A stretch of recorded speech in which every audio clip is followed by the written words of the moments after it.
पानी कितना आम लगता है ना, पर कभी सोचा है कि इसमें कितना जादू छिपा है? जैसे बारिश के बाद जो गड्ढों में पानी भरता है वो आखिर जाता कहाँ है? या फिर ठंडे पानी के गिलास के बाहर जो बूंदें आ जाती हैं उनका क्या राज है? चलिए आज इन्हीं दिलचस्प सवालों के जवाब ढूंढते हैं। ये तो हम सबने देखा है ना? एक ठंडा ठंडा ग्लास और उसके बाहर पानी की बूंदें। सबसे पहले दिमाग में यही आता है कि कहीं गिलास में कोई छेद तो नहीं है। पर क्या सच में ऐसा है? तो चलो इस पड़ताल को शुरू करते हैं। हमारी कहानी शुरू होती है एक गर्म दोपहर में, एक छोटी सी बहस से। तो मिलिए हमारे दो दोस्तों से, आवरी और थिरव।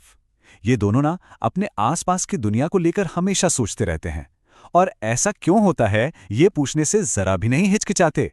तो उनकी पहली पहेली थी, क्या बर्फ और पानी एक ही चीज़ हैं? अब देखो, आवरी का सोचना है कि नहीं, वो तो देखने और छूने पर यकीन करती है, जबकि थिरव सोच रहा है कि भाई पानी को फ्रीजर में रखो तो बर्फ ही तो बनता है। मतलब देखा जाए तो दोनों अपनी अपनी जगह ठीक सोच रहे हैं। तो असल में थिरव की सोच साइंस के ज्यादा पास थी। हैं तो दोनों पानी ही, बस रूप अलग अलग हैं। और विज्ञान की भाषा में हम इन्हें कहते हैं अवस्थाएं या स्टेट्स ऑफ मैटर। चलो एक पहेली तो सुलझ गई, पर अब आते हैं दूसरी पर, जो शायद इससे भी ज्यादा मजेदार है। पानी हवा में गायब कैसे हो जाता है? तो हुआ ये कि बारिश के बाद आवरी और थिरव ने देखा कि खेल के मैदान में जो पानी के गड्ढे थे वो धीरे धीरे गायब हो रहे हैं। थिरव को लगा भाई सीधा सा हिसाब है, मिट्टी ने पानी सोख लिया, और ये सोचना बिल्कुल गलत भी नहीं है। पर आवरी ने एक और सवाल खड़ा कर दिया। बोली, ठीक है मिट्टी तो सोख लेती है, पर उस पानी का क्या जो स्टील की थाली जैसी किसी चीज पर हो, वो तो नहीं सोख सकती। और बस यहीं से शुरू हुआ उनका एक छोटा सा एक्सपेरिमेंट। तो उनका एक्सपेरिमेंट बहुत ही सिंपल था। एक स्टील की प्लेट ली, उस पर थोड़ा सा पानी डाला और इंतजार करने लगे। हाँ, ये पक्का कर लिया कि प्लेट में कोई छेद वेद ना हो, पानी कहीं से लीक ना हो रहा हो। और जो हुआ वो थोड़ा हैरान करने वाला था। कुछ ही देर में प्लेट का सारा पानी गायब, कहीं गिरा नहीं, कहीं लीक नहीं हुआ, बस जैसे हवा में खुल गया हो। अब ये पहेली और गहरी हो गई। तो बात यह है कि पानी असल में गायब नहीं हुआ, वो बस बदल गया, और इस प्रोसेस को कहते हैं वाष्पीकरण या इवैपोरेशन। मतलब पानी जो कि एक लिक्विड है वो एक गैस में बदल गया, जिसे हम जल वाष्प या वाटर वेपर कहते हैं, और ये हमें दिखाई नहीं देती। और पता है, ये चीज हमारे चारों तरफ हर वक्त हो रही है। सोचिए, रस्सी पर सूखते हुए गीले कपड़े, पोछा लगने के बाद फर्श का अपने आप सूख जाना, या फिर जब गरम तवे पर डोसा बनाने के लिए पानी छिड़कते हैं तो वो कैसे छन करके भाप बन जाता है। यहां तक कि जब हमें पसीना आता है वो भी तो सूख जाता है ना। ये सब वाष्पीकरण ही तो है। तो अब जब हम ये समझ गए हैं, चलिए वापस चलते हैं अपने पहले सवाल पर।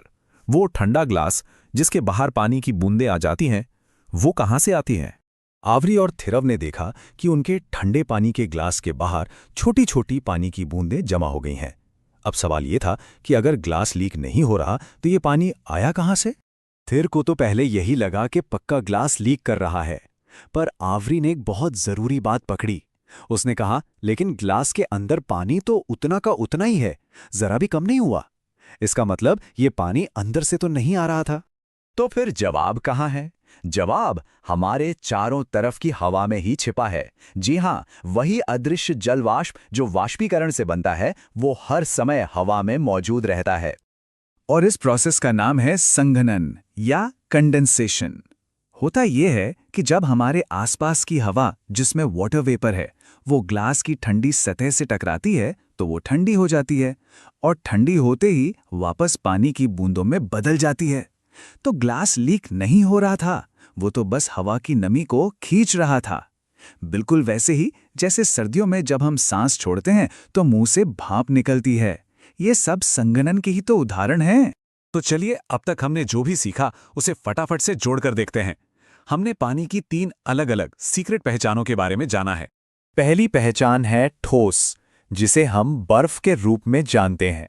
दूसरी पहचान है तरल, वो पानी जिसे हम पीते हैं और इस्तेमाल करते हैं। और तीसरी पहचान है गैस, हवा में मौजूद वो अदृश्य जल वाष्प। तो हमने क्या देखा कि पानी का ये सफर कमाल का है। वो लगातार अपना रूप बदलता रहता है। पिघलने से ठोस यानी बर्फ, तरल यानी पानी बन जाता है।